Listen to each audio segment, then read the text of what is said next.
করতে পারবো না। এই মরণটা নিয়ে ইমানদার এই বেঈমানদারের মরণ নিয়ে যদি আলোচনা করি আরো 1 ঘন্টা প্রয়োজন। ইমানদারের মৃত্যুটা হয় আসানে। আজরাইল আলাইহিস সালাম জমিনের মধ্যে আগমন করেন, সালাম দেয়, অনুমতি নিয়ে রূহটা বাইর করে। বেঈমানদের কোনো অনুমতি নাই, কোনো সালাম নাই। উপর থেকে আসমান থেকে এমন একটা গর্জন মারে, রূহটা সঙ্গে সঙ্গে বাইর হয়ে যায়। কারোর কান দিয়ে রক্ত বাইর হয়, কারোর নাক দিয়ে রক্ত বাইর হয়, কারোর মুখ দিয়ে রক্ত বাইর হয়। এই কলিজাটা ফাটিয়ে মারা যায়।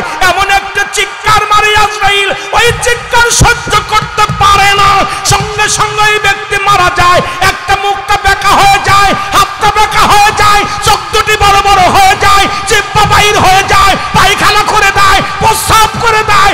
এত যন্ত্রণা দিয়ে আজরাইল তোরে মৃত্যু দেয়। ও মুসলমান শুনে নাও, ওই মায়ের যদি মুখ খুলতে পারতো, ওই মায়ের যদি বলতে পারতো, এই দুনিয়ার মানুষ রঙ্গমেলা ছেড়ে দিয়ে আল্লাহর জন্য পাগল হয়ে যেত। জোরে জোরে বলেন ঠিক কিনা? ইদ্রিস আলাইহিস সালাম ডাকতে বলে, আজরাইল,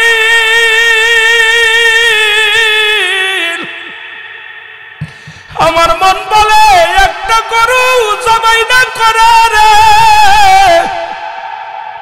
তার পা থেকে শুরু করে মাথা পর্যন্ত চামড়া টেনে ছিঁড়ে লবণের মরিচ লাগা দিলে যতটুকু যন্ত্রণা হয়, এর চাইতে বেশি যন্ত্রণা রে আজরাইল তুমি আমারে দিছো। আজরাইল কয়, হুজুর,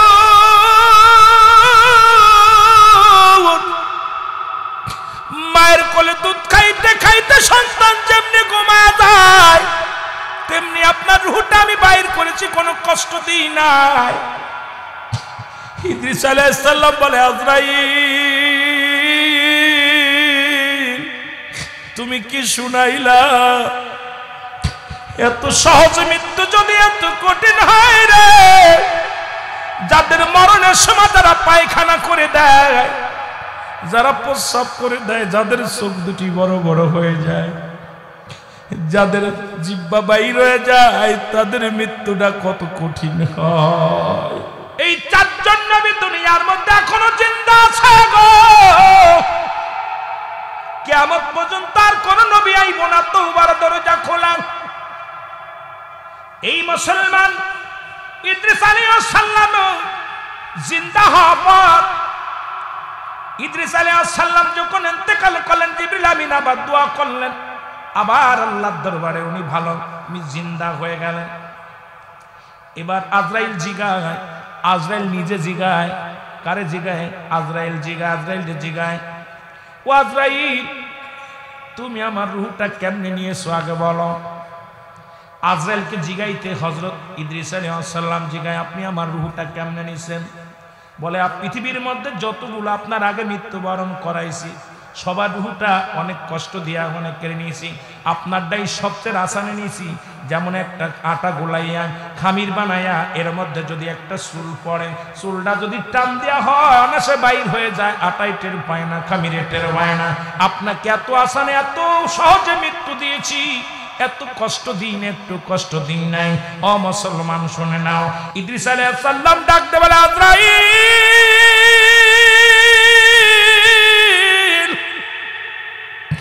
আমার মন বলে একটা গরু জবাই না করে রে।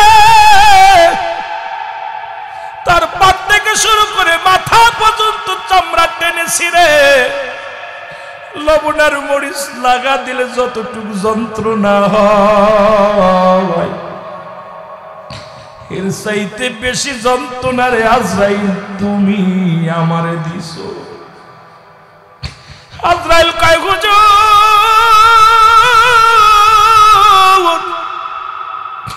মায়ের কোলে দুধ খাইতে খাইতে সন্তান যেমনি ঘুমায় যায়, তেমনি আপনার রূহটা আমি বাইর করেছি, কোনো কষ্ট দিই নাই। ইদ্রিস আলাইহিস সালাম বলে, আজরাইল, তুমি কি শুনাইলা? এত সহজ মৃত্যু যদি এত কঠিন হয় রে, যাদের মরণের সময় তারা পায়খানা করে দেয়, যারা প্রস্রাব করে দেয়, যাদের চোখ দুটি বড় বড় হয়ে যায়, যাদের জিহ্বা বাইর হয়ে যায়, তাদের মৃত্যুটা কত কঠিন হয়। আল্লাহ, কত মানুষের জানাজা পড়াইলাম, কত মানুষের কাফন পরাইলাম, দাফন পরাইলাম। এই এলাকার যত মুরব্বী کرام আছে আল্লাহ নজরপুরের গোরস্থানে কত মানুষের চির বিদায় করে দিছে। কোন দিন যেন তোমার আমার কাপড়ের কাপড় এসে যাবে রে, কোন বাসের চোরে থেকে বাসগুলো কাটা হবে, কোন দোকানে আতর পানি অপেক্ষা করে রে, কোন দোকানে যেন কাপড়ের কাপড় অপেক্ষা করে। আল্লাহ, আল্লাহ তুমি আমাদের মরণটারে সহজ করে দিও। আল্লাহ আমাদের মৃত্যুটারে সহজ করে দিও। জোরে জোরে চিল্লায়া বলা যাবে না আল্লাহু আকবার। এরে তুমি কার জন্য ঘুষ খাও, কার জন্য সুদ খাও, কার জন্য জেনা ব্যভিচার করো, কার জন্য তুমি দুর্নীতি করো গো, কার জন্য তুমি মানুষকে ঠকাও, কত মানুষের সঙ্গে তুমি কত বেঈমানি করলা, কত মানুষের রক্ত চুষলা। এই দুনিয়ার কিচ্ছু নিতে পারবা না, টাকা যাবে না, বাড়ি যাবে না, গাড়ি যাবে না, দুনিয়ার সম্পদ নিতে পারবা না। সাথে নিবা কতটুক, 3 টুকরা কাপড়ের কাপড়। হয়তো গরিবের জন্য একটু দুর্বল কাপড়, তোমার জন্য দামি কাপড়। হয়তো তোমার জানাজায় বেশি লোক, গরিবের জানাজায় কম লোক। ও মুসলমান, তুমি পার্থক্য কি দেখছ? তুমি যদি আমল নিয়ে কবরে না যাইতে পারো, কবরটা হবে কঠিন কষ্টদায়ক রে মুসলমান। 1 নাম্বার কবর, 1 নাম্বার মৃত্যু, 2 নাম্বার হলো কবর। এই কবর বলতে বুঝায় আমরা মানুষের মুসলমান 3.5 হাত গর্ত করিয়া মানুষকে দাফন করা হয়, ওইটাকে আমরা মনে করি কবর। কবর বলতে বোঝায় মানুষের মৃত্যুর পর থেকে শুরু করে কিয়ামত পর্যন্ত জগৎটাকে বলা হয় কবরের জগৎ।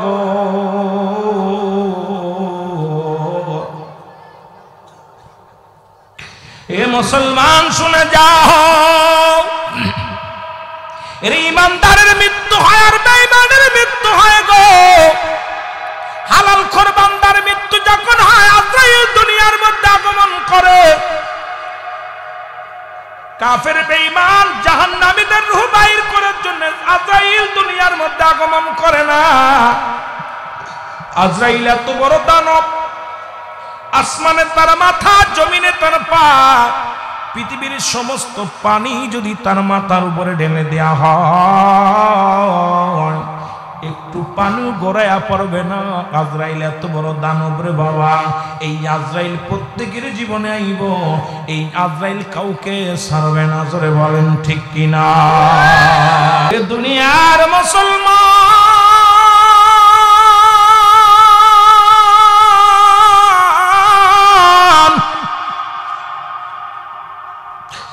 আমি এই মরণের ভিতরে থাকলে আলোচনা শেষ করতে পারবো না। এই মরণটা নিয়ে, ইমানদার এই বেঈমানদারের মরণ নিয়ে যদি আলোচনা করি আরো 1 ঘন্টা প্রয়োজন। ইমানদারের মৃত্যুটা হয় আসানে। আজরাইল আলাইহিস সালাম জমিনের মধ্যে আগমন করেন, সালাম দেয়, অনুমতি নিয়ে রূহটা বাইর করে। বেঈমানদের কোনো অনুমতি নাই, কোনো সালাম নাই। উপর থেকে আসমান থেকে এমন একটা গর্জন মারে, রূহটা সঙ্গে সঙ্গে বাইর হয়ে যায়। কারুর কান দিয়ে রক্ত বাইর হয়, কারুর নাক দিয়ে রক্ত বাইর হয়, কারুর মুখ দিয়ে রক্ত বাইর হয়। এই কলিজাটা ফাটিয়ে মারা যায়। এমন একটা চিৎকার মারে আজরাইল, ওই চিৎকার সহ্য করতে পারে না, সঙ্গে সঙ্গে এই ব্যক্তি মারা যায়। একটা মুখটা বেঁকা হয়ে যায়, হাতটা বেঁকা হয়ে যায়, চোখ দুটি বড় বড় হয়ে যায়, জিহ্বা বাইর হয়ে যায়, পায়খানা করে দেয়, প্রস্রাব করে দেয়। এত যন্ত্রণা দিয়ে আজরাইল তোরে মৃত্যু দেয়। ও মুসলমান শুনে নাও, ওই মায়ের যদি মুখ খুলতে পারত, ওই মায়ের যদি বলতে পারত, এই দুনিয়ার মানুষ রঙ্গমেলা ছেড়ে দিয়ে আল্লাহর জন্য পাগল হয়ে যেত। জোরে জোরে বলেন ঠিক কিনা? আল্লাহ আল্লাহ এত কষ্ট দিয়া মৃত্যু নেয়। ওই মায়ের যদি বলতে পারতো যে আমার মৃত্যুটা কত কষ্ট হয়েছে, দুনিয়ার মানুষগুলো হাটপেল করে মারা যেত। আজরাইল খারাপ মানুষের সঙ্গে খুব দুর্ব্যবহার করবে, জাহান্নামীদের সঙ্গে খুব দুর্ব্যবহার করবে। কারণ তারা দেখবেন হয় মুখ বেঁকা, হাত বেঁকা, পা বেঁকা, সব বেঁকা, চোখ দুইটা চোখ বন্ধ করা যায় না, জিহ্বা এত অনেক বাইর হয়ে যায়। এত কষ্ট দিয়ে মৃত্যু দিবে আজরাইল, একদম থাবা দিয়ে। জয়সিলে যেমন বাচ্চা নিয়ে যায় ছৌ মেরে, ঠিক এমনি ভাবে ছৌ মারবে, চাও চাও করে বাচ্চাটা, কিন্তু সিলের দিলে মায়া থাকে না। তদ্রুপ যত কষ্টই হোক না কেন, আজরাইল যখন রুহটা নিবে তখন ওই বেঈমানের কোনো আফিল চলবে না, কিন্তু ইমানদারের যখন রুহটা নিবে আজরাইল নমনীয় ভাবে সালাম দিবে, আসসালামু আলাইকুম। যেমনি ভাবে সালাম দিয়েছিল হযরত মুসলমান আদম আলাইহিস সালামকে, যেমনি ভাবে সালাম দিয়েছিলেন হযরত ইব্রাহিম আলাইহিস সালামকে, যেমনি ভাবে সালাম দিয়েছিল যত নবী রাসূল গাউস কুতুব যারা আছে প্রত্যেকের সালাম পেয়েছে। হযরত মূসা আলাইহিস সালামকে জোরে বলা যাবে না মারহাবা। মুসা নবীর কাছে আজরাইল আসছে। ইমানদারের কথা বলতে যে ইনার কথা বললে একটু বুঝতে পারবেন, অনেক আলোচনা, এই 2-4 ঘন্টায় আলোচনা শেষ করা যায় না। কারণ কবর হাসর মিজান দিয়া আলোচনা করতে গেলে রাত দরকার, 2-4 রাত কাটাইতে হবে। আর কবরে কোনো আপলোড আলোচনা হয় না, মরণের কোনো আপলোড আলোচনা হয় না। অন্য আলোচনা আপলোড করা যায়, কিন্তু কবর ওয়াজ কি, তা মরার ওয়াজ কি, মরতে হবে এটা সন্দেহের মধ্যে বিকল্প কিছু নাই। বিকল্প আছে। কত মানুষ লন্ডন, আমেরিকা, আপনার ভারতে নিয়ে চিকিৎসা করতেছে, দেখা গেছে 6 মাস বালা, এরপরে মরছে। কথা কয় না কেন? ও শুধু তৈরি হয়নি, আপলোড কোন আলোচনা নেই, মরণ মরণ, এর মধ্যে কোনো সন্দেহ নাই। মুসা আলাইহিস সালামের কাছে আজরাইল চলে আসে। আজরাইল এসে সালাম দেয়, আসসালামু আলাইকুম, হে আল্লাহর নবী মুসা, আমি আপনার কাছে আসছি। কয় কি সংবাদ নিয়ে আইছো? কয় আপনারে তো যাইতে হবে আল্লাহর কাছে, আমি আসছি। আজরাইল কয় কেন আসছো? কয় আমি আজরাইল কেন আসি বোঝেন না, আমি আপনাকে নেওয়ার জন্য আসছি, নিয়ে যেতে হবে আপনাকে। মুসা আলাইহিস সালাম বলে নিবা তো? ঠিক আছে, তা নিবা তো? কয় হ নিব। তা আপনার বয়স হয়ে গেছে, আমার বয়স, মুসা আলাইহিস সালাম কাছে আমার বয়স হয়ে গেছে, যেতে হবে, তবে আমার রূহটা তুমি কোন জায়গা দিয়ে ঢুকবা আমার ভিতরে একটু জানাও না। আজরাইল বলছে আল্লাহ রাব্বুল আলামিন আমাকে পাঠাইছে, আপনি যেহেতু আল্লাহর নবী পয়গম্বর, আপনি প্রিয় ব্যক্তি, আপনার রূহটা নিব। কারণ ইমানদারের রূহটা নেই এই জায়গা দিয়ে, বেশিরভাগ চোখ দিয়া বা নাক দিয়ে ঢুকে আজরাইল, বা মুখ দিয়া। আদম সাল্লাম ইমানদারের বেশি ঢোকে নাক মুখ দিয়া, কারণ আল্লাহ পাক এই দুনিয়ার মধ্যে এই ফেসটা, আরবিতে বলা হয় কি ফাহমন, আর ইংলিশে বলা হয় ফেস, বাংলায় বলা হয় মুখমণ্ডল। এটা আল্লাহ তার কুদরতি হাত দিয়ে বানাইছে, জোরে বলেন না সুবহানাল্লাহ। এই সৃষ্টির রহস্যটা পড়লে আরো মজা লাগবে। এই সৃষ্টি জগৎ, আগুন, পানি, মাটি, বাতাস, এইটা নিয়ে আলোচনা করলে আরো মজা। সৃষ্টিটা কেমনে হলো, আদম থেকে শুরু করে আমরা কেমনে আইলাম, এগুলো নিয়ে অনেক আলোচনা। বাবা ওদিকে আমি যাব না, কারণ সময় দড়ির পর আসি। যেই জন্য বলতেছিলাম, এখন মুসা আলাইহিস সালাম বলতেছে আজরাইল তুমি আমার কোন জায়গা দিয়ে ঢুকবা? কয় হুজুর আপনার মুখ দিয়ে ঢুকবো। সুবহানাল্লাহ। কি দিয়া? মুখ দিয়া। আজরাইল এটা আজরাইল দাঁড়াও, তুমি জানো না আমার এই মুখ দিয়ে আল্লাহ জিকির করেছে। এই ইমানদাররা শোনেন, এত কষ্ট করে জিকির করেন, আল্লাহরে ডাকেন, এই মুখটা কত দাম, আরে আল্লাহর গোলামের কত দাম। আজরাইল রে তুমি ভাবলে কেমন করে আমার মুখ দিয়ে তোমার ঢুকতে দিব? এই মুখটা দিয়ে আমি আল্লাহ জিকির করেছি, আল্লাহর সঙ্গে কথাবার্তা বলেছি, আর তুমি এই মুখ দিয়ে ঢুকবা, ভাবলে কেমন করে? আমি ঢুকতে দিব না। আজরাইল দাঁড়ায় আছে। কিছুক্ষণ পরে আজরাইল কয় হুজুর তাহলে আপনার নাক দিয়ে ঢুকবো। চুপ, নাক দিয়ে ঢুকতে পারবি না, কারণ নাক দিয়ে আমি আল্লাহ যখন নূরের তাজাল্লি, যখন সাক্ষাৎ করেছিলাম, জান্নাতি ঘিরান নিছি। আমি জীবনে মদের ঘিরান নিই নাই, জুয়ার ঘিরান নিই নাই। ইমানদারের কথা বলতেছি, মুসার কথা না। অনেকে আছেন এরকম, জীবনে কোনোদিন অপবিত্র জিনিস, যেটা হারাম জিনিস কোনোদিন ভক্ষণ করেন নাই, নাকে দেন নাই। এগুলো ইমানদারের বড় পাওয়ার। মুসা কইতেছে আমার এই নাক দিয়া আল্লাহ তাজাল্লি নূরের ঘিরান আমি নাক দিয়ে নিছি, আমার এই নাক দিয়ে তোমার ঢুকতে দিতে পারি না। তো হুজুর তাহলে আপনার চোখ দিয়ে ঢুকবো। কোন জায়গাতে ঢুকবে?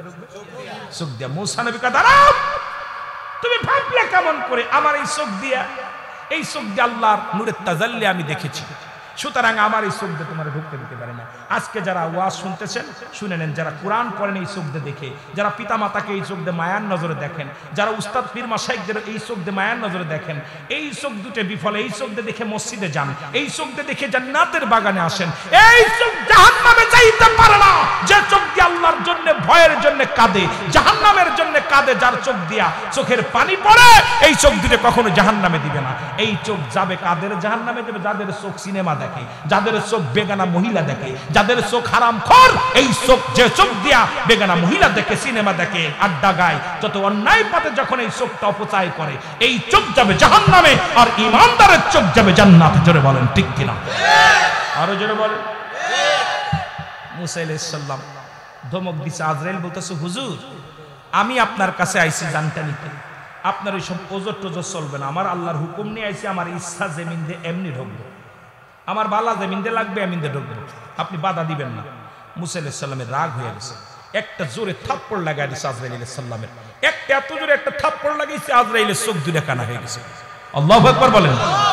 এরে বাবা, এটা খালি আপনার ইমানদারদের বোঝানোর জন্য আমি একজন নবীর কথা বলে যাচ্ছি, কিন্তু এটা হলে ইমানদারেরও এরকম পার হবে।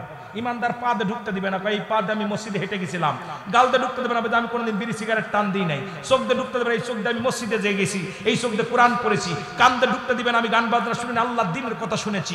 হাত দিয়ে ঢুকতে দিবে না, হাত দিয়ে আমি দান করেছি। এ মুসলমান শোনো, ইমানদারের এরকম পাওয়ার। এই জন্য আমি একজন নবী মুসা দিয়ে আমি উদাহরণ দিতেছি। ইমানদারের কিন্তু অত্যন্ত পাওয়ার। আজরাইল অনুমতি ছাড়া আপনার ভিতরে ঢুকবে না, আপনার কাছে আসবে, সালাম দিবে, বলবে আপনাকে নেওয়ার জন্য আপনার আয়ু শেষ, 40 দিন আগে তো উপর থেকে আগেই সেকশন হয়ে যায়। এ মুসলমান, এরপরে আপনার রুহটা নেওয়ার আগে আজরাইল কিছু সময় আগে চলে আসবে। আগে এসে আপনাকে বলবে, অমুক সাহেব, এ জহিরুল ইসলাম সাহেব, এ মুজাম্মিল হক, আমি আপনার কাছে এসেছি, এখন তো আপনাকে নেওয়ার জন্য এসেছি। পর কয় আপনার এখন কোন পাশে যাব? ইমানদার কোন জায়গা বাধা দিবে? সব জায়গা। তখন আজরাইল আলাইহিস সালাম জান্নাত নিয়ে আসবে ডান হাতের মধ্যে। এই জান্নাতের মধ্যে লেখা থাকবে আল্লাহু আকবার, আর লেখা থাকবে লা ইলাহা ইল্লাল্লাহু মুহাম্মাদুর রাসূলুল্লাহ সাল্লাল্লাহু আলাইহি ওয়াসাল্লাম। যখন বান্দা আল্লাহ আল্লাহ রাসূলের প্রেমে পড়ে যাবে, তখন ছায়া ছায়া দেখবে আর মুখ দিয়ে পড়বে। আর ওই সুযোগে আজরাইল আলাইহিস সালাম জানটা কবাজ করার জন্য হয় মুখ দিয়ে ঢুকবে, না হয় চোখ দিয়ে ঢুকবে। জোরে বলেন না মারহাবা। আর একটু জোরে বলেন। মুসা আলাইহিস সালাম বলতেছে, আজরাইল সরমারা সারা। আজরাইল চোখ দুইটা কানা হয়ে দাঁড়ায় আছে। আল্লাহ ডাকতে বলে, আজরাইল খবর কি? বলে, আল্লাহ খবর আর কি, মুসা আলাইহিস সালাম তো মাইরা মারে কানা করে এনেছে। আল্লাহ জান কবজ কয়টায় করার কথা ছিল? 10টা। এখন বাজে কত? 10টা 5 মিনিট। খবরদার, আমি মুসা আলাইহিস সালামের ব্যাপারটা আমি দেখতে, তুমি চলে আসো। সুবহানাল্লাহ। আরো জোরে বলেন, চলে আসো, আমি দেখছি। আদর আলাইহিস সালাম চলে গেছেন, যা কানা চোখ নিয়ে দাঁড়ায় আছে আল্লাহর আরশের যে। এখন আল্লাহ বলে, আজরাইল কি খবর? আল্লাহ, মুসা আলাইহিস সালাম এত রাগী মানুষ, এত জোরে একটা থাপ্পড় মারছে, আমি সরে না দাঁড়াইলে আমি একবার শেষ হয়ে যেতাম। চোখ দুইটা গেছে, কানা চোখ নিয়ে দাঁড়ায় আছে।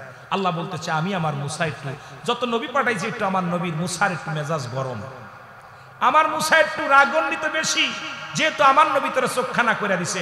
আল্লাহ কুদরতি হাত দিয়ে মুসা আলাইহিস সালাম ওই চোখখানা করার কারণে আল্লাহ তাআলা কুদরতি হাত দিয়ে জিবরাইল আলাইহিস সালামের চোখ দুটো ভালো করে দিছে। আর একটু জোরে কইতেন নি? চোখ দুটো ভালো হওয়ার পর আজরাইল বলে, আল্লাহ আমার হুকুম দেন, এখনই যাবো আজরাইলের জানটা কবাজ, আমি মুসা আলাইহিস সালামের জান কবাজ করতে, এবার আর কোনো বাধা মেনা মানবো না। আল্লাহ কয়, তোমার যাওয়া লাগবে না, আমি দেখতেছি। সুবহানাল্লাহ কইতেন নি? আরো জোরে বলেন না। আমার আল্লাহ বলেন, নবী মুসা শোনো,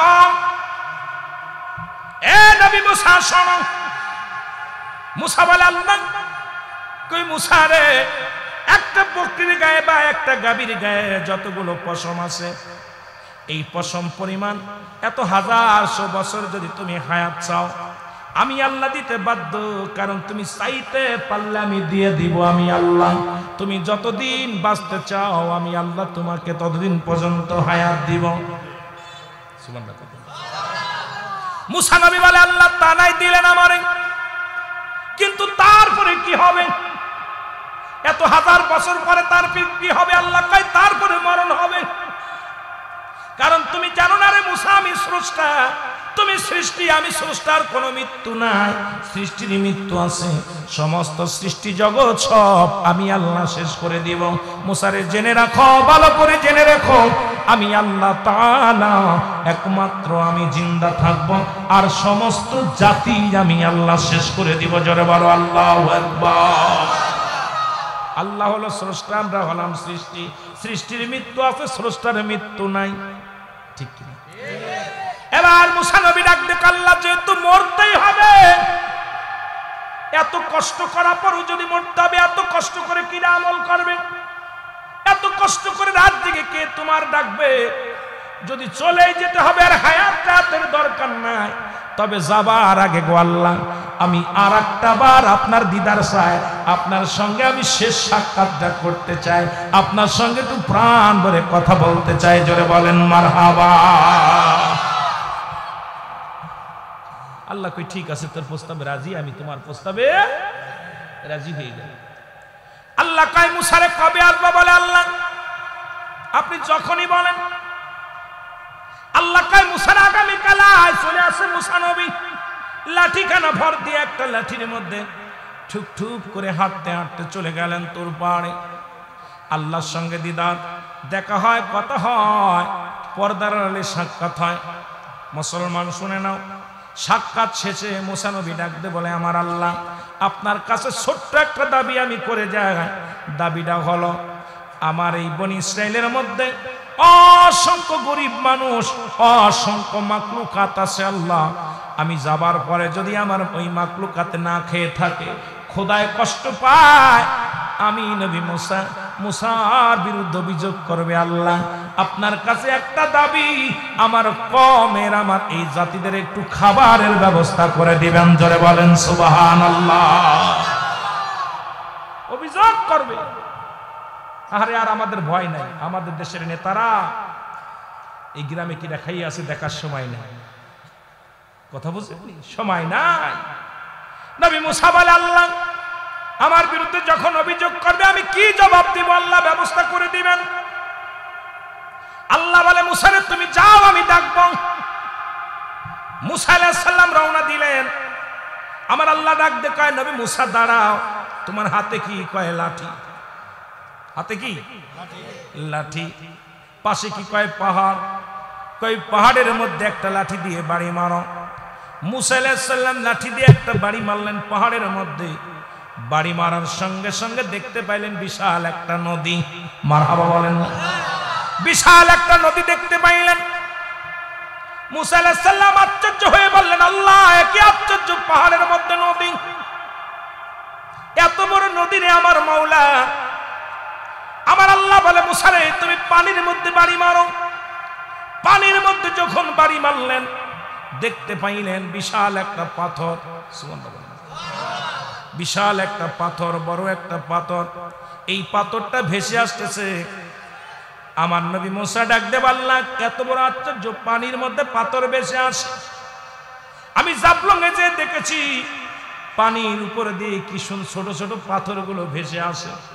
আমি গুনাহগার দেখেছি বাবা, বড় আশ্চর্য হয়ে গেছি যে পানির উপরে, পানির ভিতরে এত ভারী পাথরগুলো কেমনে মাছের মতো বেয়ে বেয়ে চলে আসে। এবার এই সব কিছু আমার আল্লাহর দান, তবে এগুলো দেখলে প্রাণ জুড়ায় যায়। বড় চিন্তা হয় আল্লাহ তুমি মেহেরবান, তুমি রহমান। জোরে বলেন ঠিক কিনা? এ আমার ভাইরা, আমার বন্ধুরা, আমার মুসা আলাইহিস সালাম আল্লাহ বলেন মুসা রে পাথরের মধ্যে বাড়ি দাও। পাথরের মধ্যে বাড়ি দিলেন। পাথরের মধ্যে যখন বাড়ি দিয়ে দিলেন দেখতে পাইলেন পাথরের মধ্যে একটা হরিণ। কি দেখতে পেলেন? হরিণটার মুখের মধ্যে তাজা ঘাস। এবার মুসা নবী আল্লাহ কি আশ্চর্য, পাহাড়ের মধ্যে নদী, নদীর মধ্যে পাথর, পাথরের মধ্যে হরিণ, হরিণের মুখের মধ্যে তাজা ঘাস। আল্লাহ আমার আল্লাহ কয় মুসা রে তুমি দেখছো নি পৃথিবী আমি হলাম স্রষ্টা, তোমরা হলে সৃষ্টি।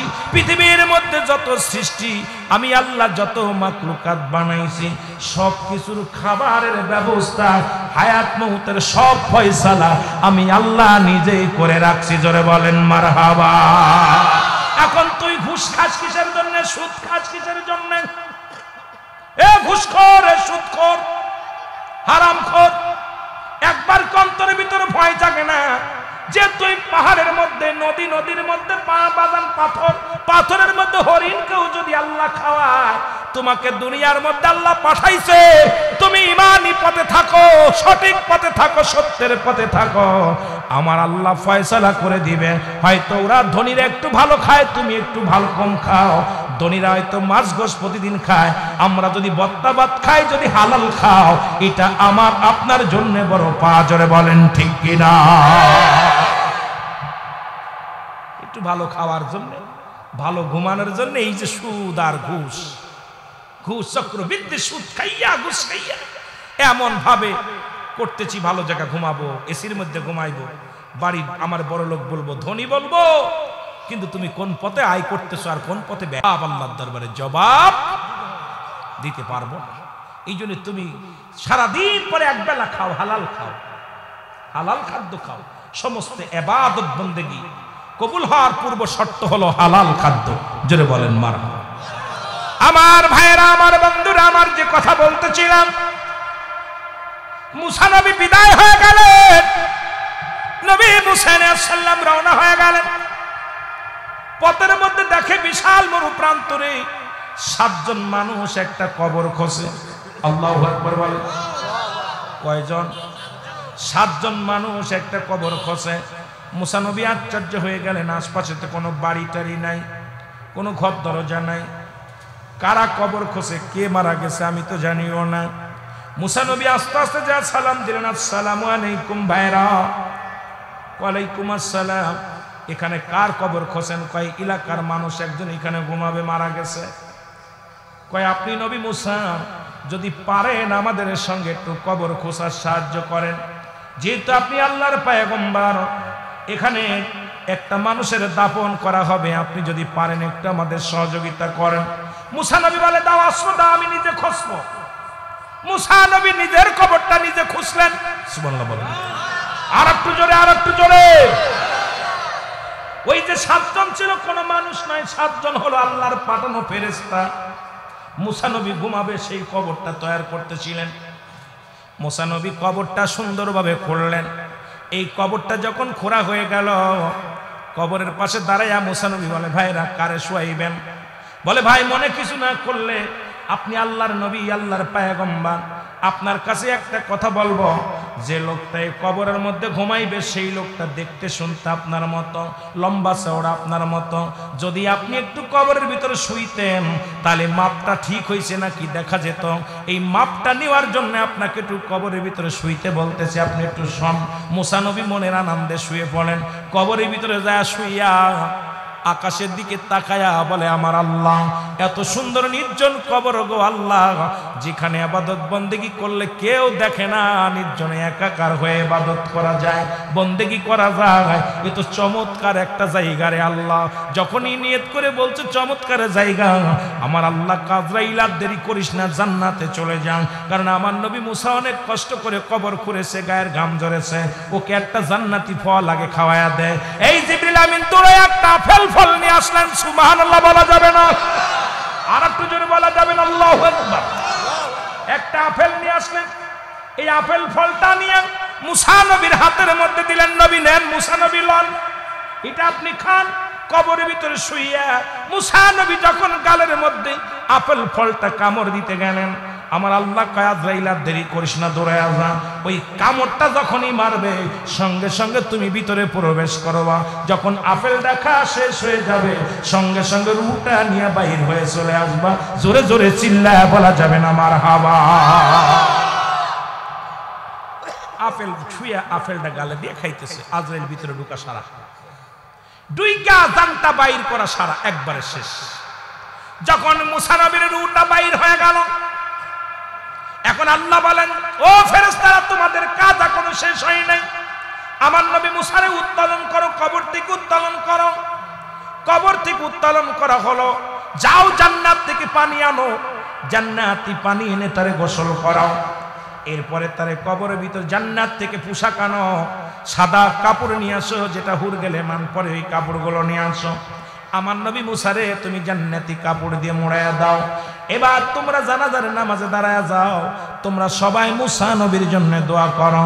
ফেরেশতারা জানাজা পড়লেন, ফেরেশতারা কাফন পরাইলেন, ফেরেশতারা দাফন করাইলেন। মুসা নবীর কবরটা দিয়ে সবাই ফেরেশতারা যখন বিদায় নিয়ে যাবে, আমার আল্লাহ ডাক দিয়ে কয়, ফেরেশতারা রে, ওই মুসা নবীর কবরটা উঁচু রাখা যাবে না। যদি উঁচু রাখে তাহলে ওই ওর কমের মানুষরা পূজা করা শুরু করবে। আমি আল্লাহরে বাদ দিয়া, আমি আল্লাহর গোলামি বাদ দিয়া মুসা নবীর কবর লইয়া সিজদায় লুটে পড়বে। একটা কাজ করো, মুসা নবীর কবরটার অস্তিত্বটা রাখা যাবে না, ঠিক মতো দেখা যাবে না, সমান করে দাও। নবী মুসা আলাইহিস সালামের কবরটা সমান করে দিলেন। আজ পর্যন্ত মুসা নবীর কবর নির্ধারিত অনেকেই জানে না রে মুসলমান। তবে অনেক ওই জামানার মানুষ, বনি ইসরাইলের মানুষ, ওরা জানতো যে মুসা আলাইহিস সালাম মাঝে মাঝে তুর পারে যাইতেন আর আসতেন এই পথ দিয়ে। নিশ্চিত মুসা আলাইহিস সালাম এই পথের মধ্যে কোন জায়গায় ঘুমাইছে, একটা জায়গা নির্ধারিত করে মুসা নবীর কবর বানায় রাখছে, এরিয়া করে রাখছে, যেটা হলো হযরত মুসা আলাইহিস সালামের কবর। জোরে জোরে চিল্লায়া বলা যাবে না আল্লাহু আকবার। এ মুসলমান শুনে নাও, নবী মুসা ইন্তেকাল করেছে। ফিরাউন, নমরুদ, কারুন খোদাই দাবি করেছিল, তারাও দুনিয়া থেকে বিদায় হয়ে গেছে। বাবা শুধু তাই নয়, পৃথিবীর মধ্যে 4 জন প্রতাপশালী বাদশা ছিল, যারা দুনিয়ার মধ্যে ধন ভান্ডার আল্লাহ তাদের দান করেছিল। মুসলমানদের মধ্যে 2 জন, একজনের নাম হলো নবী সুলাইমান আলাইহিস সালাম। সেও আল্লাহ তারে নিয়ে গেছে। আল্লাহ তাকে একটা মুজিজার চেয়ার দান করেছিল, কুরসি দান করেছিল, যেটা চালাইতে কোনো পেট্রোল লাগতো না, ডিজেল লাগতো না। ও বাবারা শোনো, এই চেয়ারের মধ্যে গুড়িয়া ছাড়া পৃথিবী ঘুরে বেড়াইতো।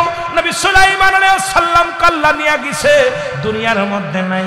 আর একজন ব্যক্তি ছিলেন মুসলমানদের মধ্যে, তিনি ছিল বাদশা জুলকারনাইন। আল্লাহ তাকে 1600 বছর হায়াত দান করেছিল। কত বছর? 1600 বছর হায়াত দান করেছিল। আল্লাহ তাকে একটা মুজিজার ঘোড়া দান করেছিল। এই ঘোড়া দিয়ে একটা কদম পা বাড়াইলে মুসলমান 12,000 মাইল অতিক্রম করত। বাদশা জুলকারনাইন লম্বা ছিল 48 হাত লম্বা। কত হাত? জোরে বলেন কত হাত? 48 হাত। এখানে জনাব আলহাজ জহিরুল ইসলাম সাহেব যিনি আছেন গো, উনি মক্কা মদিনায় গেছেন। মক্কা থেকে উত্তরের দিকে একটা মহকামা দেখা যায়। এই মহকামাটার নাম হলো আলেকজান্দ্রিয়া সিটি শহর। এই শহরের মধ্যে বাদশা জুলকারনাইনকে শুয়াই রাখা হয়েছে। ওনার পাশে একখানা সাইনবোর্ড লাগানো আছে। উনি দুনিয়ার বুক থেকে লিখে গেছেন, যখন মৃত্যু সংবাদ পাইলেন, আরে দুনিয়ার মানুষ, আমি যে ভুল করেছি তোমরা সে ভুল করো না, কারণ এই দুনিয়ায় আমার হায়াত সীমিত। আমি যে বুকামি করেছি তোমরা করো না, তোমরা মাওলার ইবাদত করো। এর মুসলমান 1600 বছর হায়াত পেয়ে যদি বলে হায়াত সীমিত, আর আমি আপনি বাঁচবো 60 বছর, 50 বছর, এ মুসলমান 80 বছর। এখন বাড়ায়ু যদি 70 বছর হয়, এই 70 বছরের মধ্যে 10-12 বছর, 10 বছর যাবে আপনার বাল্য জীবন। কত বছর? 10 বছর যাবে আপনার বাল্য জীবন, থাকবে 60 বছর। 60 বছরের 30 বছর যাবে আপনার ঘুমের মধ্যে। কত বছর? কথা কই না, কত বছর? মুসলমান শুনে নেন, 60 বছরের 30 বছর ঘুমের মধ্যে চলে যাবে। কিসের মধ্যে? ঘুমের মধ্যে চলে যাবে, থাকবে 30 বছর। এই 30 বছরের 15 বছর যাবে আপনার সংসার জীবন। এই সংসার থাকলো হলো 15 বছর। এই 15 বছরের মধ্যে আপনার বৃদ্ধকাল থাকবে মুসলমান 5টা বছর। হিসাব করে দেখেন, আপনি 70 বছরের মধ্যে আমার মাওলার 5টা বছর বা 10টা বছর আমার আল্লাহর ইবাদত বন্দেগী করতে পারেন নাই। আল্লাহ যদি দয়া না করে তাহলে বাঁচার কোনো উপায় নাই। জোরে জোরে চিল্লায়া বলা যাবে না, ঠিক কিনা? আর একটু জোরে জোরে চিল্লায় বলেন আল্লাহু আকবার। এ আমার ভাইরা, আমার বন্ধুরা, আমার গভীর মনোযোগ। যেটা বলতেছিলাম তেলের কান্ডে লাগা শোনো। কাফেরদের মধ্যে 2 জন, একজনের নাম হলো বাদশা মুসলমান নমরুদ, ওই নমরুদ বাদশা, আর একজন হলো বুকতানসর। এই